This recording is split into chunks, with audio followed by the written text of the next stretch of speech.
हरी उच्चारणी अनंत पापराशी जातीरलयाचे क्षण मानते. भगवान श्री हरींचं नाव घेतलं तर अनंत पापराशी लगेच संपून जातात, क्षण मात्रामध्ये संपून जातात. आणि एवढं सोपं साधन जगामध्ये कुठलंच नाही. महाराज हे प्रमाण वगैरे आहे की असंच बोलताय तुम्ही? संत तर सांगतात मुखी नाम हाती मोक्ष अशी साक्ष भोवतांस, पण हे प्रमाण आहे का? अजामिलोपाख्यान सांगायला शुकदेवाने प्रारंभ केलं. सांगितलं राजन, अजामिल नावाचा एक ब्राह्मण होता. कन्नौज देशामध्ये अतिशय विद्वान, वेदपाठी, सुशील, मातृपितृभक्त असा ब्राह्मण होता. घरी पतिव्रता पत्नी सुद्धा होती. एके दिवशी यज्ञासाठी लागणाऱ्या समिधा, यज्ञासाठी लागणारे लाकडं आणण्यासाठी वनामध्ये गेला. आणि वनामध्ये गेल्यानंतर जात असताना रस्त्यामध्ये एका शूद्राला एका वेश्येसोबत रथ झालेलं पाहिलं आणि बुद्धी लगेच भ्रष्ट होऊन गेली. त्या वेश्येसोबतच राहू लागला. वेश्येसोबत राहत असताना त्याला 10 मुलं झाले. आणि संतांच्या सांगण्यावरून 10व्या मुलाचं नाव नारायण असं ठेवलं. तसं नारायण असं नाव ठेवल्यानंतर छोटासा होता नारायण, त्याची आवड मनामध्ये निर्माण झाली, त्याची गोडी लागली, खूप प्रेम, खूप आसक्ती त्या नारायणाबद्दल मनामध्ये निर्माण झाली. काळ जात राहिला, वृद्धापकाळ राजामेळाचा आला, म्हातारपण आलं आणि यमदूत त्या राजामेळाला न्यायला आले. आकाशामधून काळे काळे यमदूत येताना त्यांना पाहिले आणि जवळ आले यमदूत आणि त्यांनी त्यांचे पाश राजामेळाच्या शरीरावर टाकले. ते पाश टाकल्याबरोबर घाबरून जाऊन अजामिल ओरडला, नारायण वाचव, नारायण वाचव, नारायण धाव, नारायण धाव. जोरजोरात आपल्या मुलाचं नाव घेऊ लागला. तेवढ्यात त्या ठिकाणी भगवान विष्णूंचे पार्षद प्रकट झाले. विष्णूंच्या पार्षदांनी यमदूताला धक्का मारून हाकलून दिलं. दूर जाऊन ते यमदूत उभे राहिले. विचारलं, दुष्टांनो, कोण आहात तुम्ही? डांबरासारखे काळे काळे दिसताय, कोण आहात तुम्ही? त्यांनी सांगितलं, महाराज आम्ही यमदूत आहात. आम्ही पापी माणसांना घेऊन जाण्यासाठी या मृत्यू लोकामध्ये येतो. पण तुम्ही चमचमणारे हे 4 जण 4 हातावाले कोण आहात सांगा मला. त्यांनी सांगितलं, आम्ही विष्णुदूत आहोत. जे नारायणांचं नाव घेतात, आमच्या स्वामींचं नाव घेतात, त्यांना नेण्यासाठी आम्ही पृथ्वी लोकावर येत असतो. यमदूताने सांगितलं, नारायण हे याच्या मुलाचं नाव आहे. नारायण हे याच्या मुलाचं नाव आहे. मुलाचं नाव घेतलं याने. भगवान विष्णूंचे दूत म्हणले, ते आम्हाला काय माहित नाही याच्या मुलाचे का कोणाचे. अनादी काळापासून आमच्या स्वामींचं नाव नारायण आहे आणि त्यांचं नाव याने घेतलंय. आता आम्ही याला आमच्या सोबत निघालो. युद्ध चालू झालं. चांगलं बदलून काढले यमदूताने, हाकलून दिलं. निघून गेले सगळे. पहा, नाव कसंही घ्या,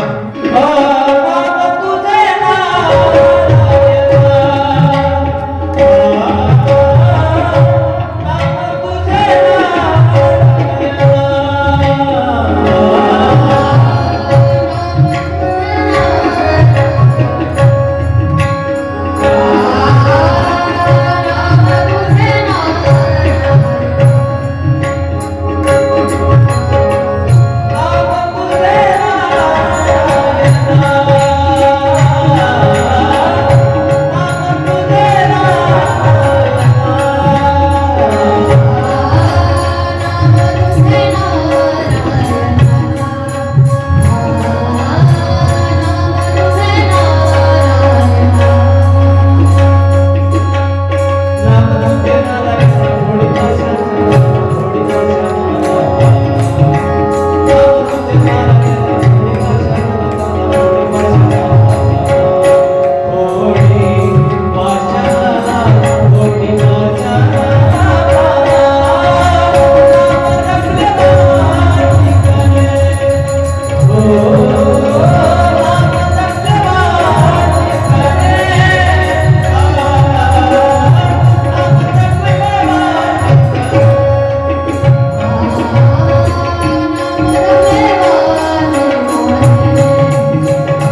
ब्रह्मेणमेव वा वैकुण्ठनामग्रहणं शेषागहनं विदुः।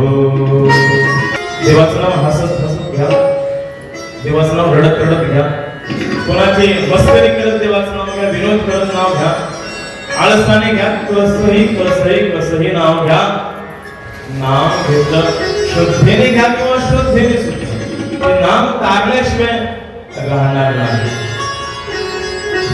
कारण नामामध्ये तारक शक्ती आहे,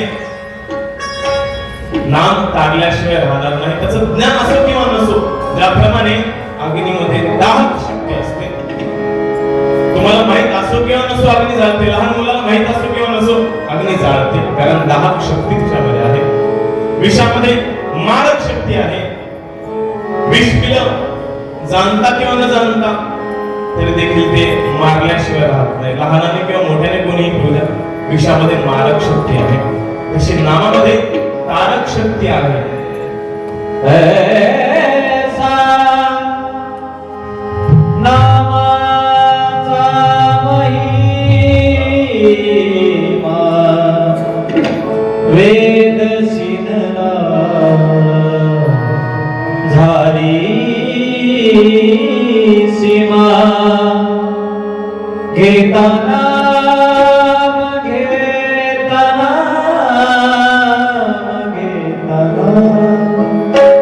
घेताना विठोबाचे भगवत जळती पापाचे, भगवत जळती पापाचे, भगवत जळती पापाचे, भगवत पापाचे।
अंघोळ करावं लागत नाही, तोंड धुवावं लागत नाही नाम घेण्यासाठी।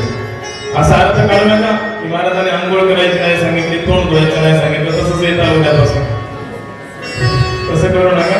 नाम घेण्यासाठी, भगवंताचं नाम घेण्यासाठी कुठल्याच गोष्टीची अपेक्षा नाही, कुठल्याही अवस्थेची अपेक्षा नाही। समोर अजामिल दृश्य पाहत होता, भगवान नारायणांच्या पार्षदांनी यमदूताला चांगलं बदलून बदलून हाकलून दिलं आणि अंतर्धान झाले। आणि अंतर्धान झाल्यानंतर अशा वेळाच्या मनामध्ये वैराग्य निर्माण झालं, एवढं वैराग्य निर्माण झालं, लज्जा वाटू लागली स्वतःची। आणि आपण तर विद्वान होतो, वेद पाठ होतो, सुशील चांगल्या घरामध्ये जन्म झाला होता आणि काय करून बसलो निघाला. घर ते सोडून दिलं त्या वेश्येला, त्या मुलांना सगळ्यांची आसक्ती सोडून दिली. गंगा द्वारमुपेयाय मुक्त सर्वान् बंधनः. हरिद्वार मध्ये आला, भगवंताच्या दशमस्कंधाचा पाठ करू लागला, श्रवण करू लागला, भगवंतांचं नाम घेत राहिला. विचार केला, अरे आपण आपल्या मुलाचं नाव नारायण घेतलं तर भगवान विष्णूंचे पार्षद आले. साक्षात भगवान श्रीमन नारायणांचं विष्णूंचं जर नाव घेतलं असतं तर साक्षात भगवान मला नाही आले असते. आणि काळ जात राहिला आणि परमधामाला अजामिळ गेला. अशा प्रकारे अजामिळ सांगितलं. पण तिकडे संयमनीपुरीमध्ये काय झालं, यमराजाचे 4 दूत झाले होते. त्याने आपला पाश फेकून दिला. आम्हाला नाही करायची नोकरी तुमची यमराज, आम्ही तर निघालो. अरे थांबा थांबा, कुठे निघाला, काय झालं सांगा तर. हे बघा तिकडे मृत्यूलोकामध्ये तुम्ही सांगितलेल्या त्या अजामिळाला आणण्यासाठी आम्ही गेलो. त्यानं त्याच्या मुलाचं नाव नारायण घेतलं. तेवढ्यात विष्णूचे 4 दूत आले आणि आम्हाला बदलून काढलं आणि सांगितलं की आमच्या स्वामींचं नारायण हे नाव. यमराज धावत गेले आणि तोंडावर हात सांगितलं हे नाव अजून 2-4 वेळा मोठ्याने जर घेतलं तर माझी तर सुट्टी होऊन जाईल, माझा तर धंदा बंद पडून जाईल, हे सगळे नरकवासी निघून जातील इथून. शांत राहा महाराज, आम्हाला एक सांगा, कोणाला आणायचं आणि कोणाला नाही आणायचं सरळ सांगा, आम्ही काय असं मार खाऊन घेणार नाही. तेव्हा सांगितलं यमदूतांनो, ऐका. जिह्वांगवती भगवद गुण नामधेयम् चेतश्च न स्मरति तच्चरणारविन्दम् कृष्णाय नो नमति तच्चिरे कदापि तारानयः मसतो कृत विष्णुकृत्याय. जे तोंडाने भगवंताचं नाव घेत नाही, कोणाला आणायचंय लक्षात घ्या. यमदूतांना काय सांगतात त्यांना, नरकामध्ये कोणाला आणायचंय, नरकामध्ये मातांनो नरकामध्ये कोणाला आणायचं सांगितलंय. जे तोंड नाव घेत नाही, नाव न घेणाऱ्याला, देवाचं नाव न घेणाऱ्याला आणा. देवापुढे नमन जो करत नाही त्याला आणा. जो कथा कीर्तनामध्ये बसत नाही त्याला आणा. मग आता तुम्हाला कळलं असेल कोणाला यमराज नेतील ते. बोला जय श्रीराधे. यमराजाने सांगितलं भगवंताच्या नामाचा महिमा तर भगवान सुद्धा जाणत नाही. तुझ्या नामाचा महिमा तुझन कळे मेघश्यामा. आम्ही 12 भागवत आहोत, स्वयंभू नारद इत्यादी 12 भागवत आहोत. आम्हालाच फक्त त्यांचा थोडा थोडा महिमा आम्ही जाणतो. अशा प्रकारे परीक्षित राजाला अगस्त्य ऋषींनी, कुंभज ऋषींनी जी कथा शुकदेवांना सांगितली होती ती कथा आज शुकदेवांनी परीक्षित राजाला सांगितली.